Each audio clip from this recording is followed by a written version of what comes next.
अजीज दोस्तों नमस्कार। अजीज दोस्तों, जैसा कि आपको पता है कि यहाँ पे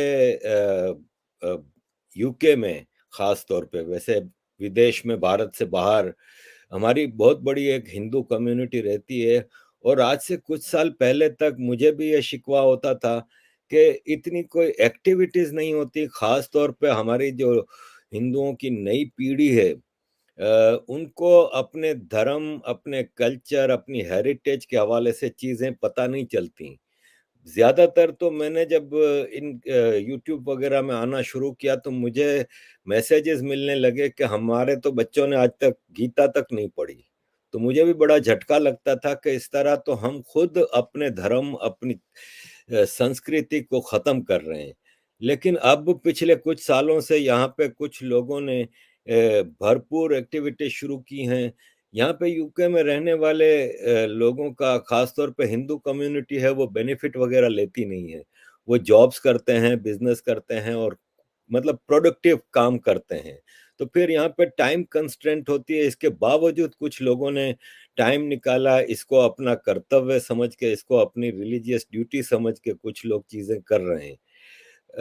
रामलीला हमारे धर्म में एक बहुत ही इम्पोर्टेंट सेगमेंट है हमारा, और उसको बच्चों को और दुनिया को दिखाना बहुत ज़रूरी होता है, क्योंकि ये सारी चीज़ें पीसफुल, मोहब्बत भरे मैसेजेस होते हैं इनमें। अजीज दोस्तों, लंदन में हमारे एक मित्र हैं प्रवीण कुमार जी, और मैं उनसे कनेक्शन में हूँ काफ़ी अरसे से। और मैंने देखा है कि दिन रात वो कोशिश करते हैं कि कुछ ना कुछ थोड़ा सा ही सही कंट्रीब्यूशन धर्म के हवाले से कर सकें। और हर आदमी ना सही, अगर 10-15% लोग भी इस तरह काम करना शुरू कर देना, तो मैं समझता हूँ कि हम इस सनातन के खूबसूरत मैसेज को पूरी दुनिया के सामने ला सकते हैं। प्रवीण जी नमस्कार and welcome to the show. नमस्कार नमस्कार आरिफ जी, थैंक यू, आपने मुझे अपने शो पे बुलाया और आप बहुत बहुत धन्यवाद इसके लिए कि आपने हमारी रामलीला जैसे इनिशिएटिव को सबके सामने लाने का प्रयास किया।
एक बार तो तू मेरे हाथ से बच गया, परंतु अब तुझे मेरे हाथ से कोई नहीं बचा सकता। कभी मायावी उस दिन छल से तुमने वार किया था, आज मेरा कोई भी वार मुझ पे चल नहीं पाएगा और मुझे मेरे हाथों से कोई भी नहीं बचा सकता। अभी पता चलेगा कि किसकी भुजाओं में कितना बल है। किया नहीं शयन सेना वर्षों तक बैठा भूमि की शैया पर, किया भोजन तंतुल का विजय पाई है निद्रा पर। क्या हुआ मेघनाथ, अपनी मृत्यु को सामने देखकर डर गए? ले संभाल मेरे बाणों को। भूल जाएगा चलाना, भूल जाएगा चलाना, एक घड़ी में तीर का पड़ गया जो हाथ तेरे इस इंद्र जीत का।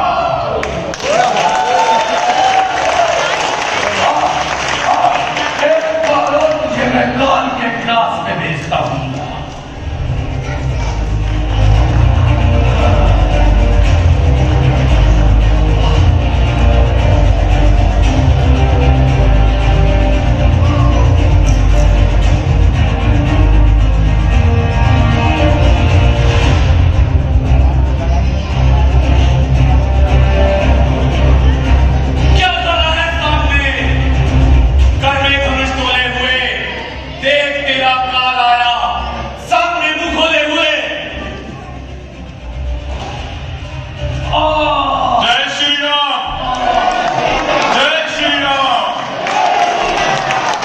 प्रवीण जी, थैंक यू तो आपका है कि आपने ये काविश की, ये कोशिश की, ये ज़रूरी होता है। सबसे पहले तो मैं ये पूछूंगा आपसे कि आपने रामलीला को यूके में करने का किस वजह से सोचा? मैं कई सालों से देख रहा हूँ कि हमारे देश में रामलीला तो होती है, परंतु हमारे देश के बाहर कई ऐसे कंट्रीज़ हैं जहाँ पर रामलीला बड़े लेवल पे होती है। जैसे Trinidad and Tobago, Fiji, Indonesia और भी कई ऐसे देश हैं जहाँ पर रामलीला होती है। और आपको शायद सुनकर बहुत आश्चर्य होगा, बहुत ही कि 11 देशों में रामलीला होती है। जहाँ पर राम की कथा को इस तरीके से भव्य मंचन करके सुनाया जाता है और लोगों को अलग-अलग भाषाओं में दिखाया जाता है। जिसके कारण राम का जो कैरेक्टर है, राम की जो स्टोरी है, उसको और हनुमान जी की स्टोरी और जो ये पूरी स्टोरी है जिसमें प्रेम, आपका क्या नाम है, बहुत चीज़ें हैं जो कि आपको मतलब सिखाती सीखने को देती हैं। तो वो सब चीज़ें दिखाई जाती हैं। आपको शायद पता होगा कि नीदरलैंड, हॉलैंड तक के अंदर रामलीला का आयोजन होता है, बहुत बड़े लेवल पे। और अमेरिका में पिछले 5 साल से बड़े लेवल पे रामलीला का आयोजन हो रहा है। तो मैंने सोचा क्यों ना लंदन के अंदर हम इसको भव्य रूप में लाएँ। यहाँ होती आ रही हैं पिछले कई सालों से, बट वो बहुत छोटे-छोटे स्किट होते हैं बच्चों के। मतलब 1 घंटे का, आधे घंटे का एक स्किट करा दिया, उसमें थोड़ी स्टोरी बता दी, बच्चों को ड्रेस पहना दी, खड़ा कर दिया, बस।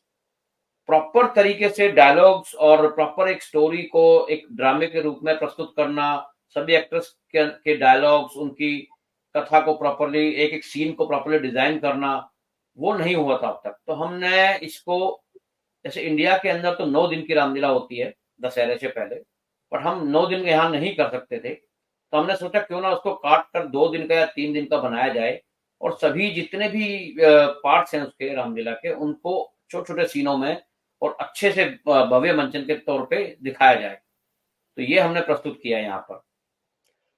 प्रवीण जी, मैंने जब से सनातन ज्वाइन किया है, सनातन के अंदर मैं कोशिश कर रहा हूँ। देखें, आपको पता है कि Sanatan is a very detailed subject, और मैं अभी विद्यार्थी हूँ, और मैं तो समझता हूँ पूरी ज़िंदगी भी इसके स्टडी करें तो कम है।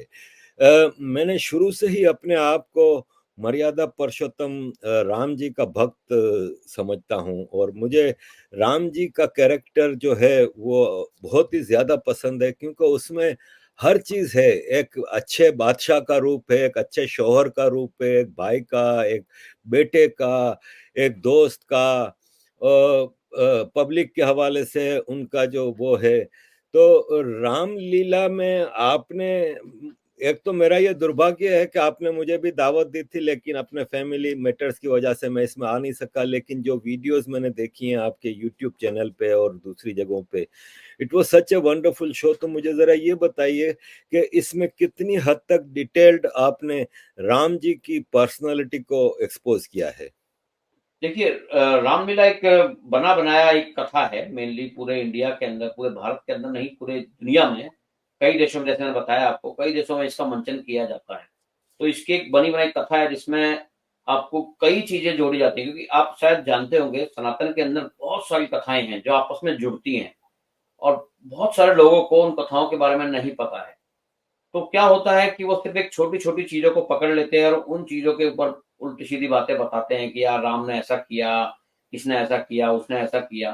तो हम चाहते हैं कि उन कथाओं को इस तरीके से प्रस्तुत किया जाए कि लोग, खासकर बच्चे, जब उनको देखें इस भव्य रूप में, तो वो उससे खुद जुड़ जाएँ।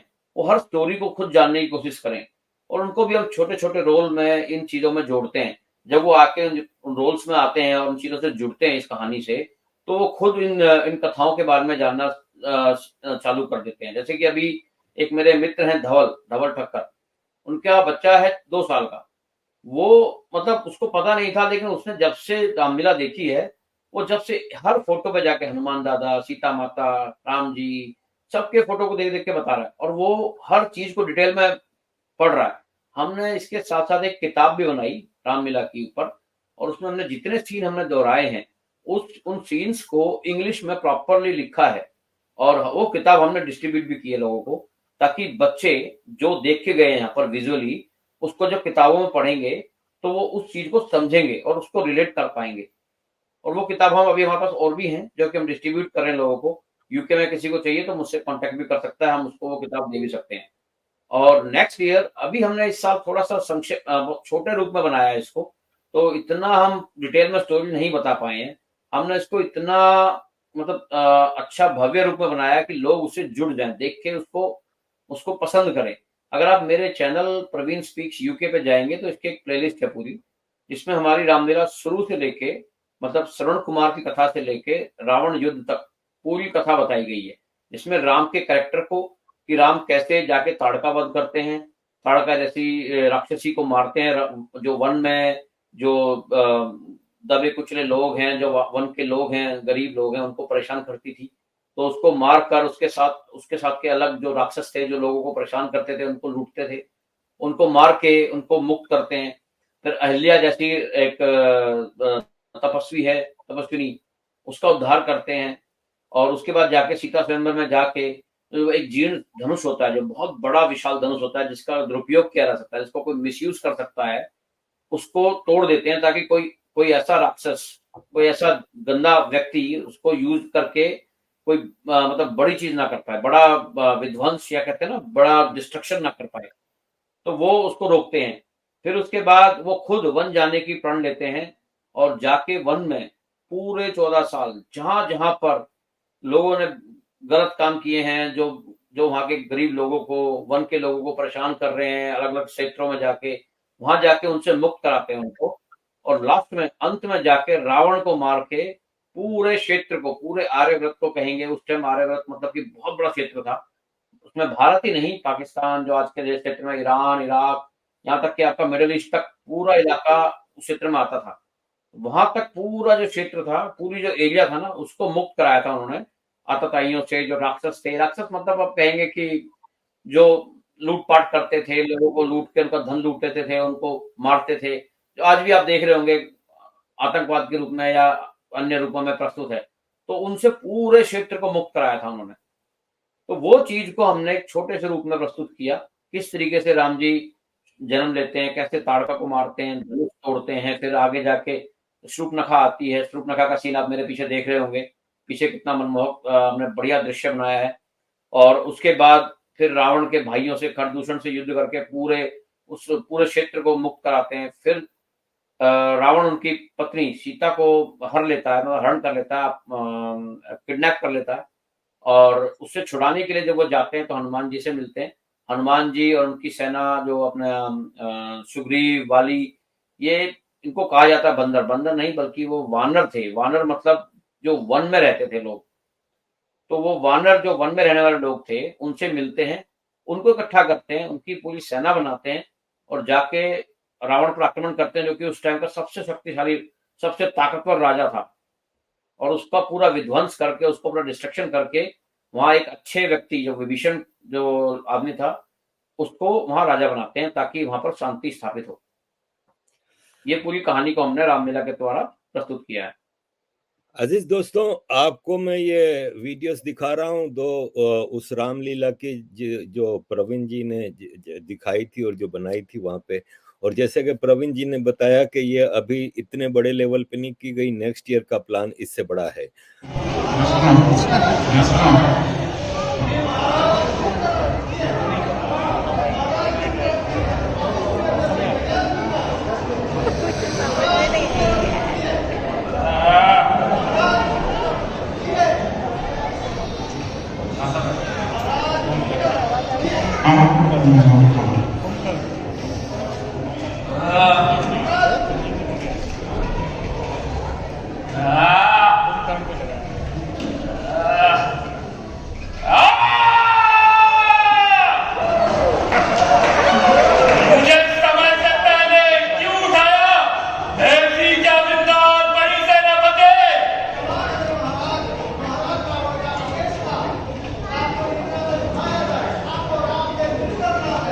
राम से युद्ध?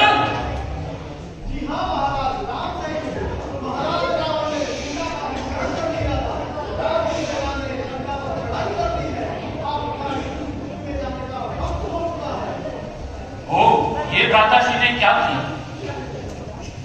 राम से युद्ध, सीता का हरण नहीं नहीं, यह संभव है। तुम मिथ्या बोल रहे हो जनाबे।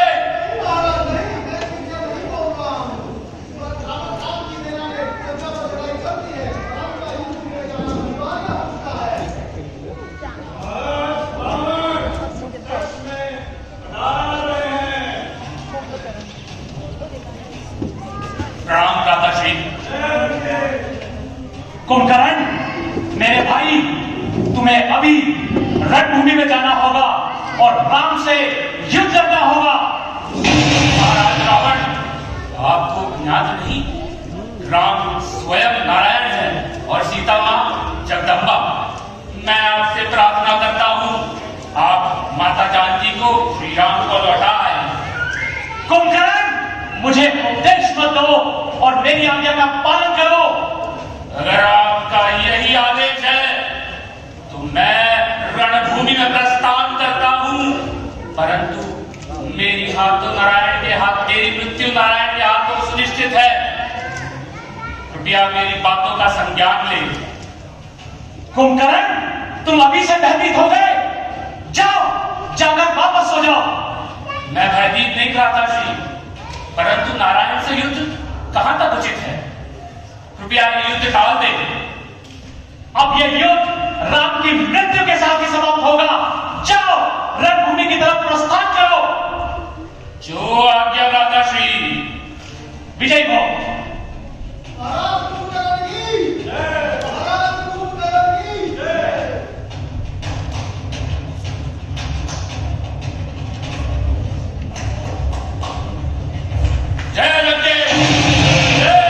अजीज दोस्तों, एक और चीज आपको ये बताऊंगा कि नीचे डिस्क्रिप्शन में मैं प्रवीण जी के चैनल का लिंक लगा रहा हूँ। प्रवीण जी के चैनल की खास बात यह है कि ये सनातन के हवाले से कंटिन्यूस प्रोग्राम करते रहते हैं। ये एजुकेटिंग प्रोग्राम होते हैं।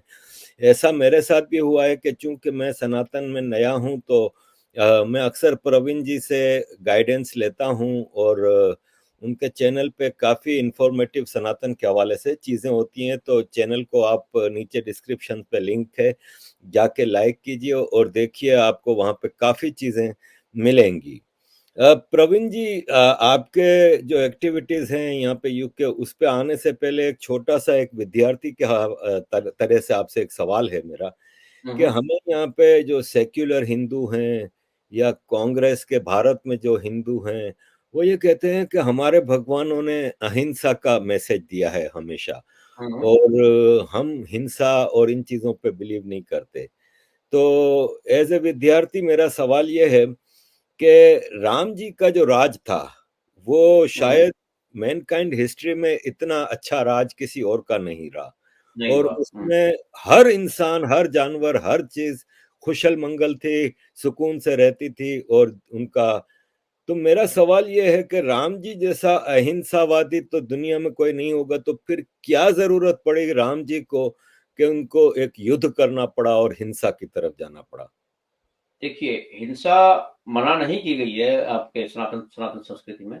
हिंसा जब भी की जानी चाहिए जब आपके ऊपर कोई अत्याचार हो।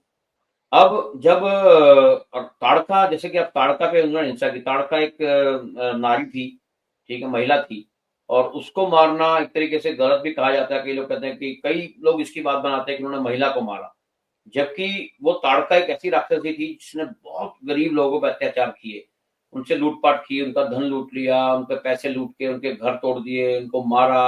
और उसकी पूरी सेना हुआ करती थी जो कि गरीबों पे अत्याचार करती थी। तो और जो वहां के जो ऋषि मुनि थे, जो तपस्या करके या कई तरह के श्रम दान करके लोगों को शिक्षा देते थे, वो जाके उन शिक्षा के जो मतलब विद्यालय थे या स्कूल थे, उनको तोड़ देती थी। तो इसीलिए विश्वामित्र जी उनके पास गए, उनके पिताजी के पास, और उनको ले जाकर बोला कि यार महाराज, इसको मुक्त कराइए, नहीं तो आपकी जो जनता है, जितने आपकी पूरी, इसको ये लूट के खा जाएगी और बहुत अत्याचार हो रहे हैं। तब राम जी ने जाके उनको मारा था। इसमें इसको आप हिंसा नहीं कहेंगे। अगर कोई हिंसा कर रहा है आपके ऊपर और आपके लोगों को मार रहा है, अत्याचार कर रहा है, गरीब लोगों को परेशान कर रहा है, तो आपको, आपके यहाँ पुलिस भी होती है ना। पुलिस क्या करती है उस वक्त? उस टाइम पुलिस नहीं होती थी। उस टाइम ऐसा नहीं था कि कोई आपका प्रॉपर एक देश है, वहां पर आपका पूरा कानून सिस्टम है। तो उस टाइम क्या, अलग अलग राजा होते थे, राजाओं की जिम्मेदारी होती थी कि अगर आपके क्षेत्र में, आपके एरिया में कोई गलत काम कर रहा है तो उसको सजा राजा देता था। राजा, राजा की सेना, उनका कर्तव्य ये होता था कि अगर कोई गलत काम करे उसको सजा देना उनका काम होता था। तो उस वक्त वो वहां के राजा थे, तो उनका काम था जाके अगर कोई गलत काम कर रहा है लोगों के साथ उसको सजा देना, जैसे कि आज की पुलिस करती है। अगर आज की पुलिस कोई आप गलत काम करोगे या मैं कुछ गलत काम करूंगा, मुझे पकड़ के जेल में डाल देगी। मेरे ऊपर अगर मैं ज्यादा ही किसी की हत्या कर दूंगा या कोई लूटपाट करूंगा तो शायद मेरे ऊपर रिमांड भी हो सकता है, मेरी पिटाई भी हो सकती है, तो बहुत चीजें हो सकती है। तो इसको मैं हिंसा थोड़ा कहूंगा। अगर मैं गलत काम कर रहा हूं तो मुझे सजा मिल रही है, वो हिंसा नहीं कहलाएगी। इसी तरह रावण ने जो हरण किया सीता माता का और वहां के लोगों पर अत्याचार किए, इसके कारण जाके रावण से युद्ध करना पड़ा। वो हिंसा नहीं थी। उसको 3 चांस दिए थे राम जी ने। पहले एक बार हनुमान जी को भेज के बोला कि अभी भी वापस कर दो, छोड़ दो, युद्ध नहीं होगा। उसके बाद वहां जाकर भी उसको एक बार बोला। फिर अंगद को भेजा कि जाओ शांति प्रस्ताव लेके, उसको बोलो कि युद्ध से बहुत हानि होगी। अगर युद्ध हुआ तो तुम्हारी देश की जनता भी मरेगी और मेरे यहाँ के भी लोग मरेंगे, और उसके कारण तुम्हारा भी जो पैसा नष्ट हो जाएगा और मेरा भी हो जाएगा। इसलिए युद्ध मत करो, सीता जी को वापस दे दो और अपने राज्य को अच्छे से फिर से चलाओ, कोई दिक्कत नहीं है। लेकिन वो नहीं माना, उसने युद्ध का रास्ता चुना, तो कोई ऑप्शन ही नहीं बचता ना। तो हिंसा तो करनी पड़ेगी। इवन आप भगवत गीता में भी पढ़ेंगे, उसमें ये बोला गया कि अहिंसा परमो धर्म। आपको अहिंसा ही रहनी चाहिए। लेकिन अगर आपके कोई अत्याचार करता है तो आपको उस पर हिंसा भी करनी पड़ेगी। अच्छा प्रवीण जी, एक और सवाल यहाँ पे उठाया है मेरे जहन में। सॉरी, आप माइंड नहीं करेंगे, ये मैं भी सीखने के मरहले पे हूँ तो जहन में चीज आती है। जरूर। देखिए, मैंने पढ़ा है कि रावण है जो वो सबसे बड़ा शिव भक्त था उस वक्त, और रावण शिव भक्ति में सबसे आगे था। और ये भी मैंने यहाँ तक पढ़ा है कि राम जी भी इनकी रावण की जो शिव पूजा में गए थे, या ऐसा कुछ था। मेरा सवाल ये है कि रावण ने ये नहीं देखा कि भगवान राम की पत्नी को मैं उठा रहा हूं, उसने इतना बड़ा शिव भक्त होते हुए इतना गलत काम क्यों किया? ये इसके पीछे कुछ कथाएं हैं। कहते हैं कि रावण और कुंभकर्ण, इनके 3 अवतार हुए हैं, मतलब तीन बार इन्होंने जन्म लिया है। पहले जन्म में ये हिरण्यकश्यप और हिरण्यकश्यपु थे, जिसके टाइम में राम जी ने विष्णु जी ने उसका क्या कहते हैं आपका ये आधे सिंह और आधे मानव का अवतार लिया था, ठीक है ना। तब जाके उसको मारा था। सेकंड टाइम में रावण और कुंभकर्ण बन के आए, और तीसरे टाइम में कंस और एक और है राजा, क्या कहते हैं, जिसको कृष्ण जी ने मारा था, तो वो बन के आए। ये मेनली कहते हैं कि विष्णु जी के सेवक हुआ करते थे, जिन्होंने कुछ गलती की थी जिसके कारण उनको श्राप मिला था।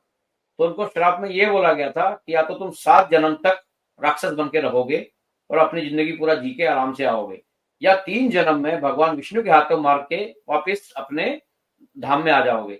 तो उन्होंने 3 जन्म लिए थे कि 3 जन्म हमें भगवान विष्णु के हाथों ही मृत्यु मिले, तो इसलिए हम वापिस अपने ताकि धाम में जल्दी आ पाए।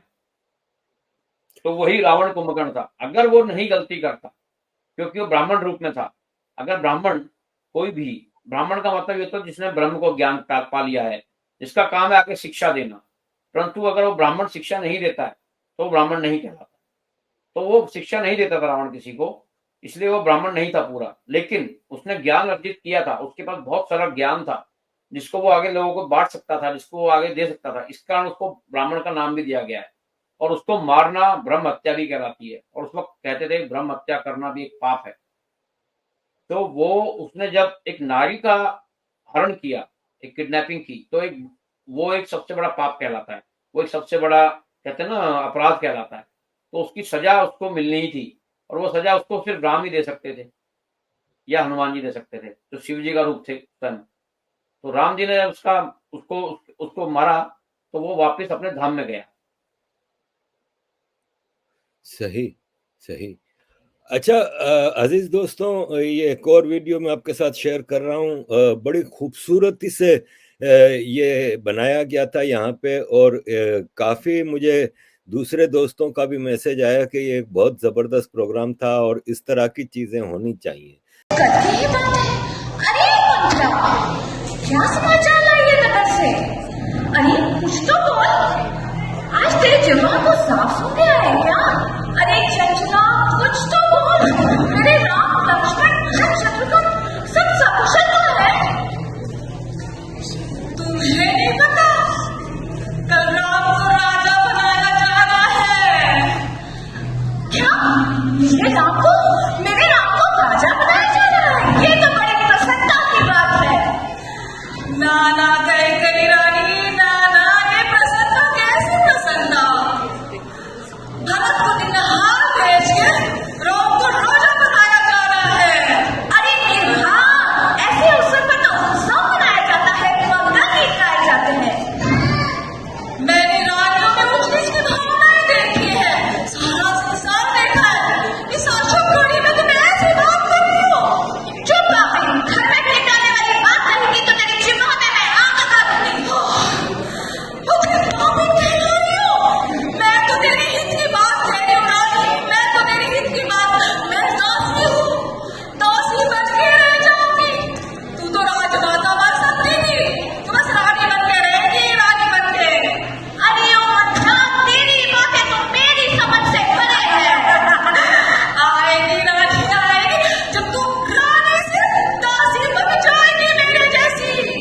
चुप बाबे, ये क्या जानना चाह रही है? राम के साथ साथ महाराज के प्रति संदेह उत्पन्न कर रही है।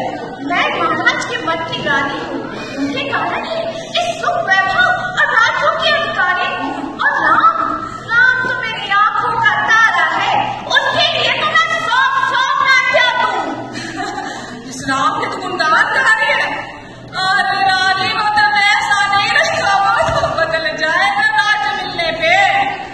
ये भी ठीक है, परंतु अभी समस्या को कैसे सुलझाऊं मैं? अरे मैं बता रही हूँ रानी, बता रही हूँ, सुनो यहाँ आ जा।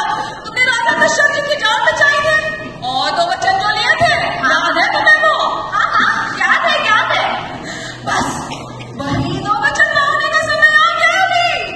एक है भरत का राज्य और दूसरा में राम के वनवास मांग ले। भरत का राज्याभिषेक तो ठीक है, परंतु राम का वनवास है? अरे रानी तू तो बड़ी भोली है रे रानी, बड़ी भोली है। जब भरत को राज्य मिलेगा, राम से बाधा नहीं रहेगा, समझ में नहीं आ रहा तुम्हें? ये भी ठीक है, अब तू ही बता मैं क्या करूं? बस एक याद रखना, राजा की चुपड़ी चुपड़ी बातों में बिल्कुल नहीं आना।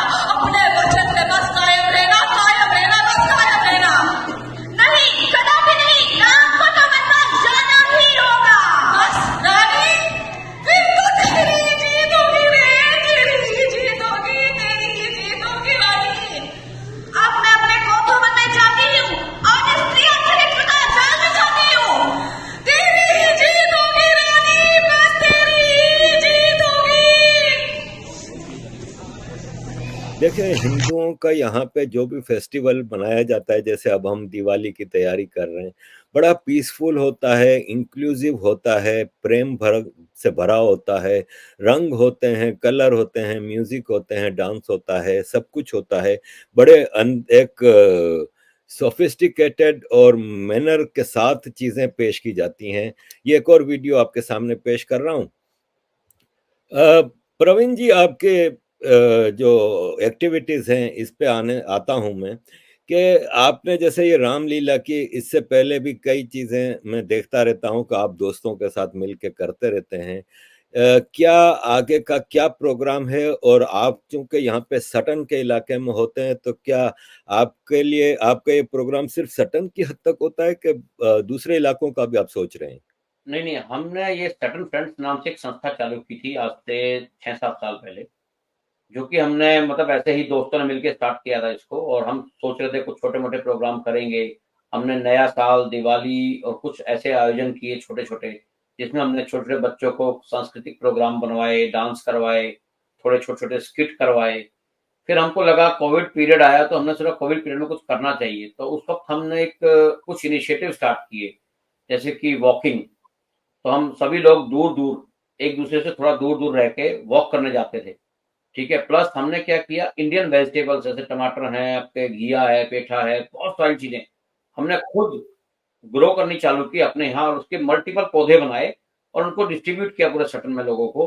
और जिससे कि लोगों ने उस वक्त अपने घर में ही सब्जियां उगाई। अपने, और अपनी सब्जियां उगा के हमने डिस्ट्रीब्यूट भी किया आपस में लोगों को। हम 5-5, 10-10 किलो सब्जियां उगा के बाहर रख देते थे सभी लोग, और लोग आके ले जाते थे। इवन कई गोरे भी आके वो सब्जियां लेके जाते थे, इंडियन वेजिटेबल्स, और बहुत थैंक यू बोलते थे हमको। तो ये इनिशिएटिव लिया। उसके बाद अभी हमने एक एनएचएस के साथ इनिशिएटिव लिया है, जिसमें हम एनएचएस के साथ मेनली एशियन लोग, हमारे इंडियन, पाकिस्तानी, बांग्लादेशी, सबसे ज्यादा लोग हम हार्ट अटैक से मरते हैं, और लेडीज को भी बहुत ज्यादा ऐसी बीमारियां होती है जिसके बारे में वो बोल नहीं पाती हैं। तो अभी हमने कुछ कैंपेन स्टार्ट किए हैं जिससे हम हार्ट अटैक से रिलेटेड चीजों का पहले से ज्ञान हो जाए, लोगों को पहले से पता चल जाए, और कई मौतें होने से पहले ही बच जाएं। तो वो हम स्टार्ट कर रहे हैं अभी। हम शायद जल्दी ही हम उसका एक कैंपेन स्टार्ट करेंगे पूरे लंदन में। सिर्फ सटन फ्रेंड्स का नाम सटन जरूर है, बट परंतु हम पूरे लंदन में कैंपेन चालू करेंगे, और अपने जो इंडियन लोग हैं उनका किसी भी तरह प्री चेकअप करवाएंगे, ताकि उनको कोई प्रॉब्लम हो, कोई ब्लॉकेज हो, कुछ भी ऐसी चीज हो तो पहले पता चल जाए, ताकि कहीं खेलते हुए या कुछ बैडमिंटन खेलते हुए या दौड़ते हुए या वॉक करते हुए कोई गिर ना जाए, मर ना जाए। ये चीजें पहले पता चल जाए तो शायद वो, उसको आराम से इलाज मिल जाए पहले और वो बच जाए। तो इस टाइप की कई इनिशिएटिव हम लेना चाह रहे हैं।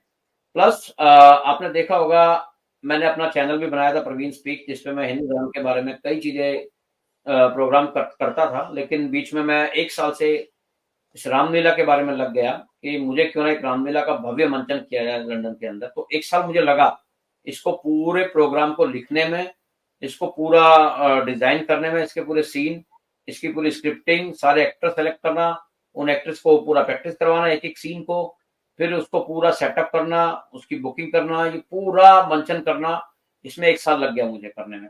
और आपने देखा होगा 1 साल में मेरा कोई वीडियो नहीं आया है मेरे चैनल के ऊपर।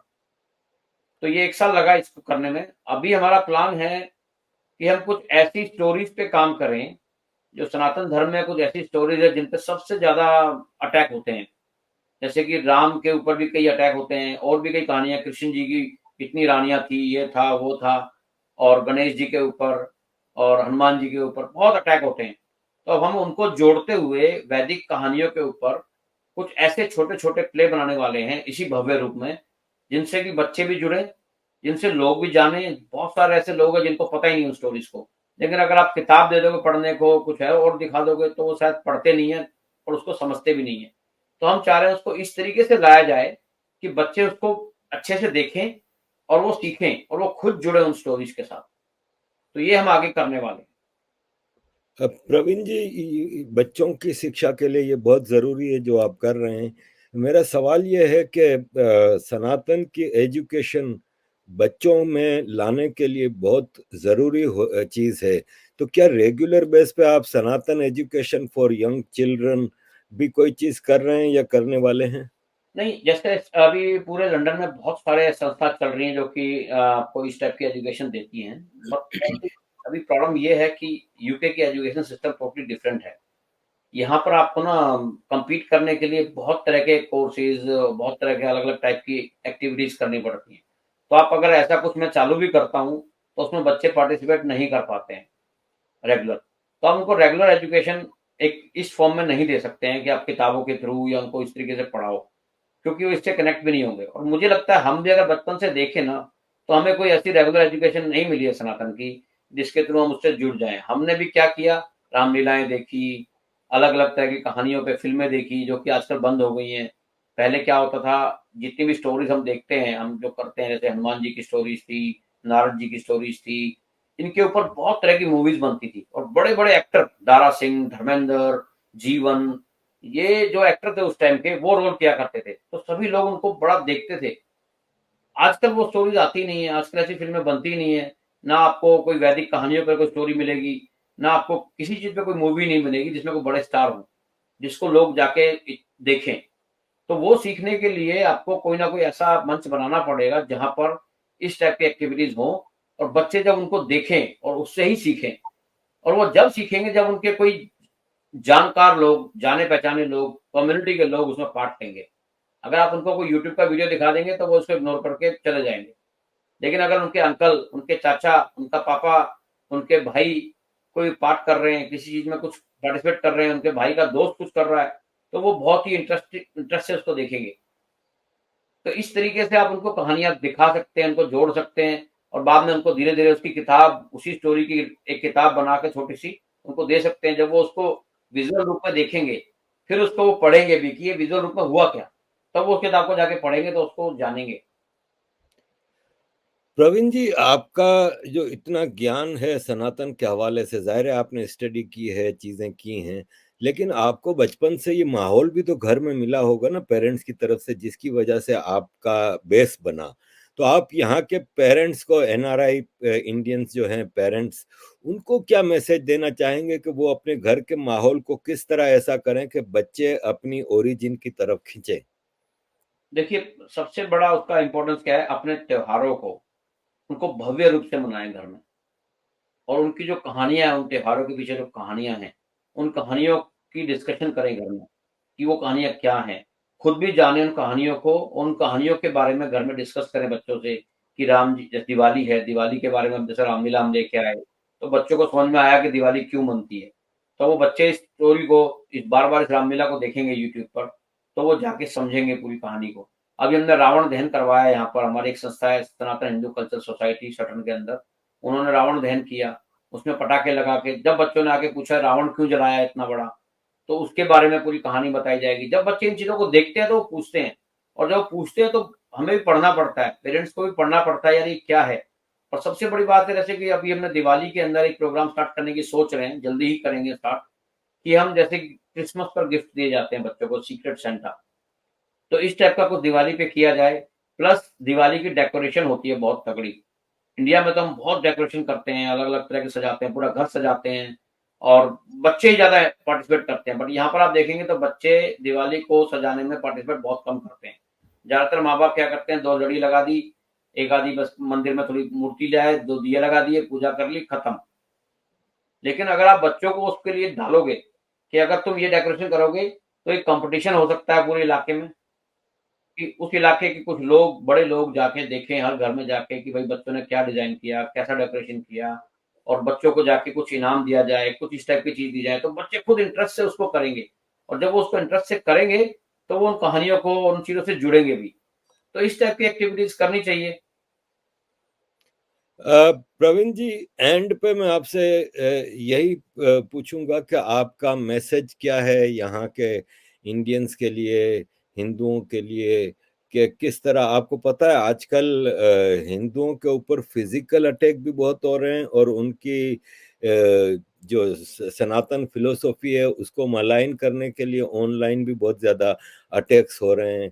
तो किस तरह हम इन चीजों का मुकाबला कर सकें? जैसे हमने देखा लेस्टर में बहुत कुछ हुआ हिंदुओं के खिलाफ, हिंदू कोई प्रोग्राम करते हैं तो भारत में भी हो रहा है। पत्थरबाजी आपने देखी होगी कि हर हिंदू फेस्टिवल पे होती है, जबकि दूसरे धर्म के लोग अपने फेस्टिवल मनाते हैं, कोई उनको रोकता नहीं, कोई कुछ नहीं करता। तो भारत का तो मामला, चलो भारत की सरकार देख रही है, वहां के लोग देख रहे हैं। यहाँ पे जो यूके में सबसे ज्यादा हो रहा है हिंदू फिलोसॉफी पे और हिंदू लोगों के ऊपर, तो उसका, उसके लिए आप हमारे भाई बहनों को यहाँ पे क्या मैसेज देंगे कि किस तरह हम चीजों को कंट्रोल करें? देखो, सबसे बड़ी बात है कि हम एक कम्युनिटी के रूप में पहले एक साथ रहना सीखें। जब अगर हम एक साथ रहना नहीं सीख सकते हैं, हम एक-दूसरे से ही लड़ने लग जाएँगे आपस में, और अपनी कम्युनिटी को एक एक एक धागे में पिरो के नहीं रख पाएँगे, तो ये ऐसी चीज़ें होंगी। जब हम एक होंगे तो सामने वाला टक्कर लेने से पहले 10 बार सोचेगा। अगर आप बिखरे हुए हैं, उनको दिखेगा यार ये हरियाणा के हैं, ये पंजाब के हैं, ये मराठी हैं, ये गुजराती हैं, ये हैं, ये वो हैं, तो उनको अलग-अलग उन पे अटैक हो सकते हैं, क्योंकि गुजराती समुदाय है वो कहते हैं हम अपना अलग करेंगे, मराठी कहते हैं हम अपना करेंगे, उड़िया कहते हैं हम अपना करेंगे, हरियाणा के हम अपना करेंगे। नहीं, आपको एक हिंदू समाज के रूप में एक आना पड़ेगा, और अपने हिंदू समाज के जो लोग मेहनत कर रहे हैं, कुछ भी ऐसी चीज़ जिससे कि लोग जुड़ें, ऐसी चीज़ों को करने की कोशिश कर रहे हैं, तो उनका पूरा सहयोग करना पड़ेगा। ठीक है? हर समाज में अगर आप जाएँगे, इस्लाम में या क्रिश्चियनिटी में या और अन्य उसमें, वो मिलके अपने इस टाइप के इनिशिएटिव्स के लिए कुछ ना कुछ दान देते हैं। कुछ ना कुछ जो कर रहे हैं उनको उनको मदद करते हैं, ताकि वो आगे बढ़ाएँ अपने समाज की इन चीज़ों को, इन मूल्यों को आगे ला सकें।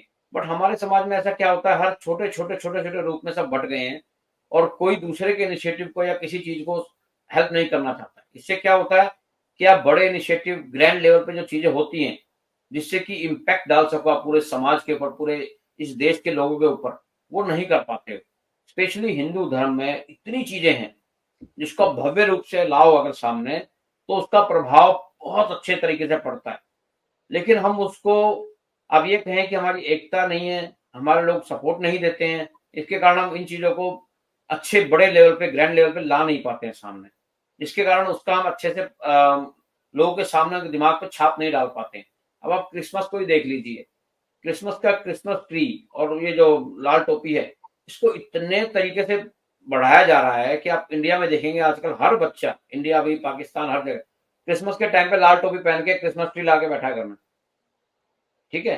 लेकिन अगर आप अपनी देखोगे दिवाली या और त्योहार हैं, तो आपको इंग्लैंड में या अमेरिका में कहीं लोग मनाते नहीं मिलेंगे, जबकि उससे ज्यादा भव्यता आपको कहीं नहीं मिलेगी।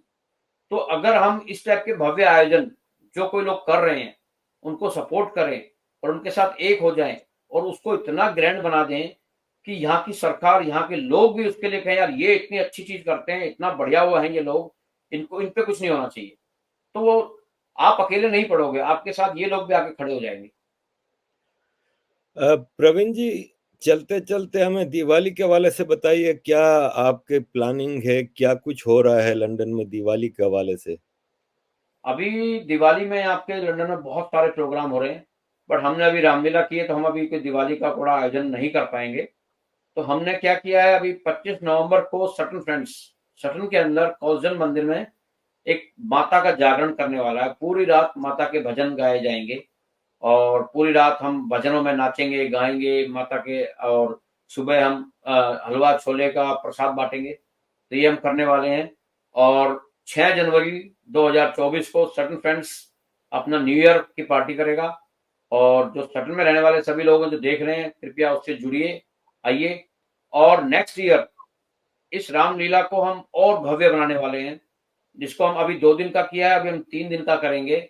और ऐसी ऐसी स्टोरीज जो मिसिंग हो चुकी हैं, जिनके बारे में बच्चे नहीं जानते हैं कि हनुमान जी क्यों थे, हनुमान जी वानर क्यों थे, उन्होंने ऐसा क्यों किया, और रावण ने सीता का हरण क्यों किया, रावण ने सीता को टच क्यों नहीं किया, ऐसी बहुत सारी स्टोरीज है जिनके बारे में बहुत गलत बातें फैलाई जाती हैं। तो उसके बारे में हम कुछ चीजें ऐड करेंगे और इसको थोड़ा म्यूजिकल भी बनाएंगे, जिससे कि और लोग जुड़ सकें। तो मैं आपसे आगे यही प्रार्थना करता हूं कि इस हमारे इस इनिशिएटिव रामलीला को पूरा समर्थन दें और अगले साल इसको इतना भव्य बना दें कि लंदन का, यूके का प्राइम मिनिस्टर भी आके जय श्री राम बोले। प्रवीण जी, बहुत बहुत धन्यवाद। आपको मतलब धन्यवाद भी कहना कम होगा कि आप इतना एक महान कार्य कर रहे हैं और जिसको हमारी अगली पीढ़ियों को काम आएगा। ये बहुत बहुत शुक्रिया ये सब चीजें बताने का। धन्यवाद प्रवीण जी। धन्यवाद आरिफ जी, जरूर जल्दी ही मिलते हैं फिर से। अजीज दोस्तों, आप ये प्रोग्राम देखेंगे, आज जब आप ये देखेंगे तो कल से दीपावली की वो तकरीबात शुरू हो रही हैं, तो आप सबको दीपावली की ढेरों शुभकामनाएं और खुशी से बंधे रहें अपनी ओरिजिन के साथ, ये बहुत जरूरी है। थैंक यू वेरी मच अजीज दोस्तों।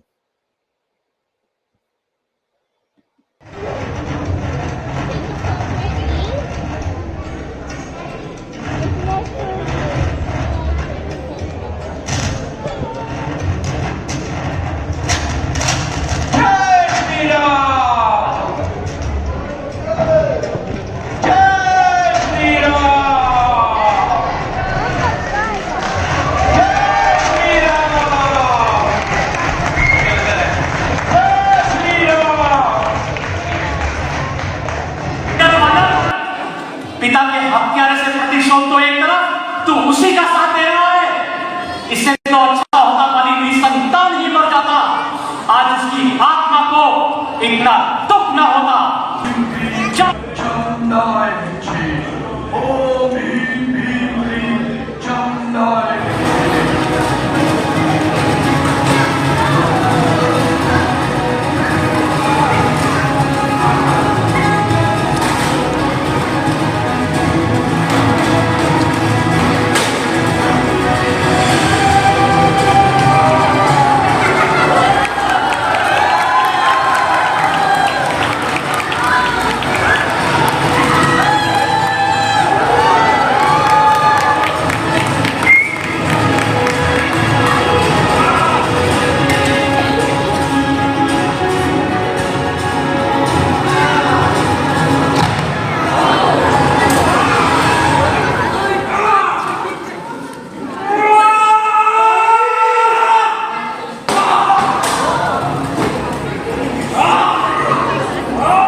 विश्वासघात किया है। धिक्कार!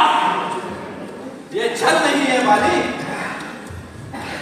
ओ, आ गए तो तुम ही हो रघुवंशी।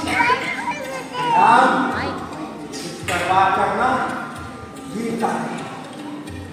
इतना बता दो राम, इस दुष्कर्म से क्या तुमने अपनी वीरता पर कलंक नहीं लगाया? उत्तर दो राम, उत्तर दो। वाली, मित्र का शत्रु शत्रु होता है। तुमने अपने भाई के साथ अन्याय किया है। तुम्हारा वध ही तुम्हारा उचित दंड है।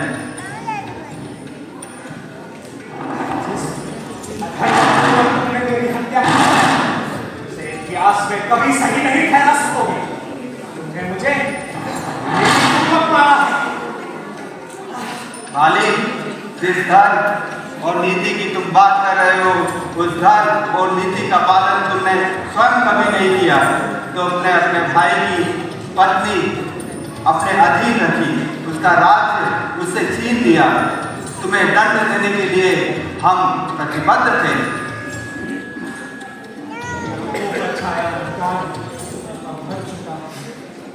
आत्मा ने परमात्मा को पहचान लिया है। मैंने अहंकार में जो शब्द कहे, उसके लिए मुझे क्षमा करें प्रभु। अपने चरणों की धूल से मुझे प्रायश्चित करने दीजिए। अब तुम्हें मुक्ति मिलेगी वाली। जीवन तो बहुत मिल जाएंगे प्रभु, ऐसी मृत्यु